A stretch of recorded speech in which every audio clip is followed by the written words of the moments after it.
지난 시간에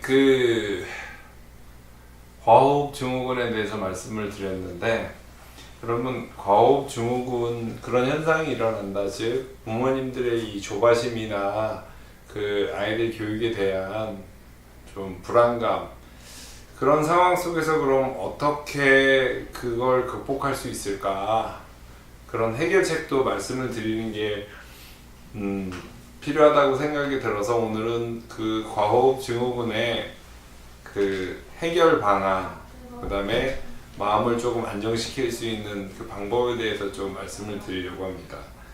일단은 과호흡 증후군이라는 것 자체가 본능적이고 무의식적인 불안감에서 출발을 하게 되는데, 내 아이가 그대로 집에서 아무 학원도 안 다니고 또 다른 사교육이나 학습 활동을 안 하는 거에 대해서 이렇게 있으면 우리 아이만 뒤처지는 거 아닌가 하는 생각을 하실 수가 있는데, 사실은 좀 비유로 말씀을 드려보면, 저희는 이제 아이를 어떤 하나의 씨앗으로 보기 때문에, 또 씨앗으로 보아야 한다고 생각을 하고, 특히 유태인들이 교육적인 측면에서 아이를 대하는 시선이 아이를 하나의 씨앗으로 보고 있거든요. 그래서 따라서 아이한테 어떤 방향성을 제시해 주는 게 아니라, 아이가 가지고 태어나는 자신이 가지고 있는 그런 유전자와 능력과 자기의 재능을 그대로 피어나게 해서 싹이 트고 잎이 자라고 줄기가 나오고 성장해서 또 꽃을 피우고 또 거기에 맞는 열매를 맺고, 그런 식으로 아이들이 스스로 이렇게 잘 자라나는 거를 조금 기다려주는 게 굉장히 필요하다고 생각이 되는데, 지금 현재 부모님들은 특히 이제 아이가 학교에 들어가거나 또 학년이 바뀌거나 하는 새로운 새 학기가 되면은 더더욱이나 그런 불안감이나 무언가를 시켜야 되겠다라는 다짐을 부모님 스스로 하시게 되는 것 같아요. 근데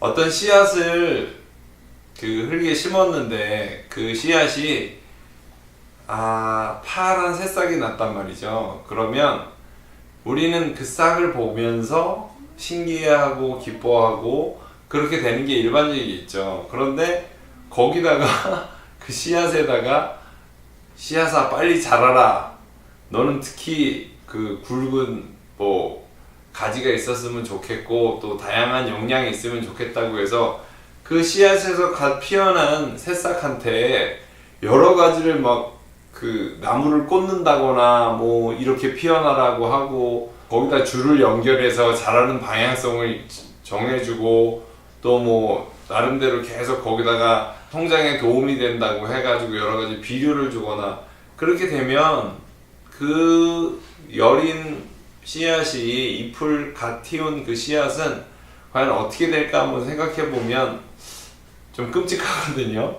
근데 지금 부모님들이 가지고 계시는 그런 불안증이, 어떻게 보면 우리 아이들을 갓 태어나고 갓 피어난 여린 그런 새싹인데 거기다가 줄을 묶고 나무를 덧대주고 이런 식으로 해서 계속 방향성을 만들어 가려고 하는 외부적인 그런 활동들을 하고 있는 거라고 생각하시면, 조금 아이들에 대해서는 조금 마음의 여유가 생기지 않으실까 하는 생각이 있고요. 또 한 가지는 이거를 보시는 모든 분들이 경험하셨을 거예요. 스스로가 별로 의식하거나 노력하지 않는데도 불구하고 아이들이 나이가 들어가면서 처음에 갓난아기가 걷고 또 말을 하기 시작하고 또 자기 나름대로의 생각과 의견을 조금씩 더 길게 논리적으로 표현을 하게 되거든요. 근데 그거는 부모가 의식적으로 교육시켜서 너 걸어라 한 게 아니라, 아이에게 무릎에 다리에 힘이 붙고 균형을 잡을 수 있는, 목을 가눌 수 있는 그런 목에 힘이 생기고, 그럼으로써 자연스럽게 아이들이 가지게 되는 그런 하나의 성장 과정인 거죠. 근데 그 학습이나 이성적인 활동도 그거 크게 다르지 않거든요.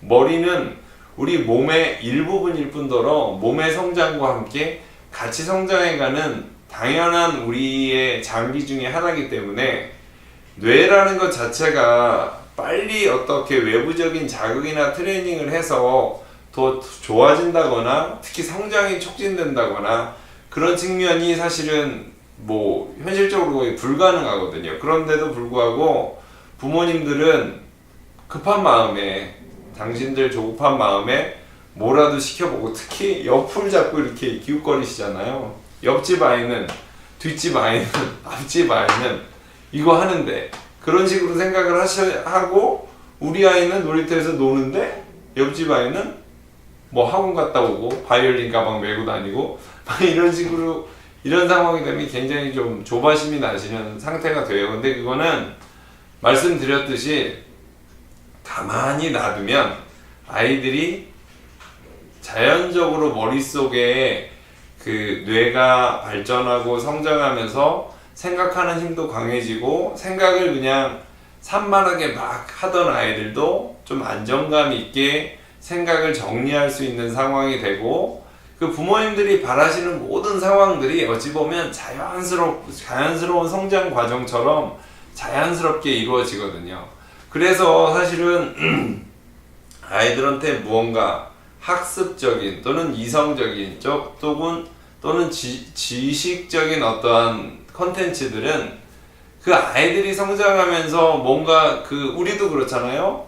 고기가 먹고 싶을 때가 있고 채소가 먹고 싶을 때가 있고 또 먹고 싶지 않을 때가 있어요. 그런 거는 우리가 자유롭게 우리가 있을 때 자연스럽게 우리가 부족을 느끼고 뭔가에 호기심이 생긴다거나 뭔가 하고 싶은 의욕이 생길 때 그거를 먹고 뭐 입고 하면 되는 건데 그거를 자꾸 인위적으로 외부에서 미리 먹이려고 하고 미리 시키려고 하고 막 이러다 보니까 정작 아이는 자기가 뭘 하고 싶은지도 모르겠고 지금 내가 뭘 어떻게 살고 있는지도 모르겠고 그냥 다 모르고 그런 상황이 있으니까 아이들이 스트레스가 많아지고 짜증만 많이 늘어나는 것 같아요. 그래서 보통 아이들한테 물어보면 너 뭐 되고 싶니? 몰라요. 뭐 먹고 싶니? 귀찮아요. 짜증나요.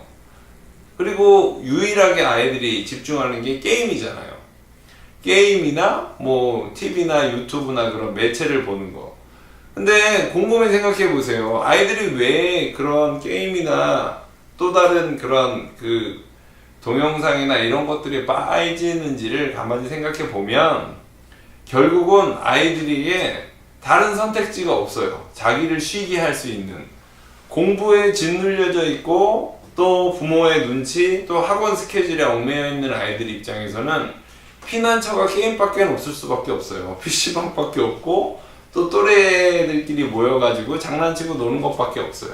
그러니까 아이들이 진정 자기가 궁금하고 자기가 깨우치고 싶은 의욕을 부모님들이 조기 교육이다, 뭐 선행학습이다 이런 걸 통해서 다 없애버리시는 거예요. 오히려 부모들은 뭔가 자기 자식의 뭐 미래를 비추기 위해서 뭐 여러 가지 뭐 이것도 시키고 저것도 시키고 내가 못 해본 거니까 나는 이거 하고 싶었는데도 못 했는데 너는 뭐 부모 잘 만나서 이거 마음껏 할 수 있고 뭐 이것도 배울 수 있고 저것도 배울 수 있고 이렇게 말씀들을 하시는데 사실은 그게 부모의 생각일 뿐이지 현실적이고 실질적으로 아이들에게는 정말 많은 폭력의 또 다른 이름이 될 수 있거든요.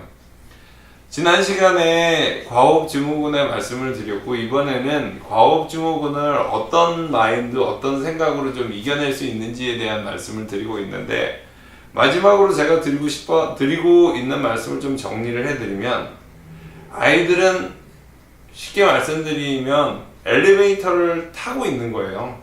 엘리베이터는 1층부터 시작해서 물론 지하도 있지만 1층에서부터 타서 버튼을 누르면 올라가잖아요. 아이들은 인생의 시간의 엘리베이터를 이미 탔단 말이죠. 그러면 자연적으로 2층이 되고 3층이 되고 또 시간이 지나면 10층이 되고 11층이 돼요. 그거를 부모님이 굳이 내가 얘를 무조건 지금 100층에 올려놔야지 그런다고 해서 100층에 올라갈 수 있는 게 아니거든요. 그리고 어차피 애들은 엘리베이터를 타고 있기 때문에 올라가는 과정 중에 있는데, 엘리베이터 안에서 굳이 내가 10층을 준비해야지, 11층을 준비해야지, 50층을 준비해야지 이러지 않아도 때가 되면 그 10층의 문이 열리고 10층의 세상을 아이가 경험을 하게 돼요. 그럴 때 엘리베이터 안에서 너무 나서지 않아도 10층이 엘리베이터 안에서는 편안하게 자기 스스로의 자신감, 자기 스스로를 조금 성찰하면서 느끼면서 좀 공상을 상상을 하면서 막상 10층의 문이 열렸을 때 그 생각했던 에너지로 밖에 나가서 정말 자유를 만끽하고 신나게 뛰어놀 수 있는 그런 10대, 그런 학창시절을 좀 만들어 주셨으면 하는 생각이 있습니다. 절대 불안해하지 마세요. 아이들은 이미 충분히 훌륭해지기 위한 시간이라는 엘리베이터를 타고 있고, 아이들의 머리는 굳이 걸음을 주거나 영양제를 먹이지 않아도 충분히 좋아지고 있어요. 그러니까 불안감을 좀 낮추시고 아이들의 좀 진정한 행복한 순간이 뭐고 아이들과 따뜻한 가슴을 나눌 수 있는 그런 시간을 부모님들은 좀 많이 만들어 주시는데 조금 더 관심을 가져주셨으면 좋겠습니다. 네, 오늘 여기까지 하겠습니다. 감사합니다.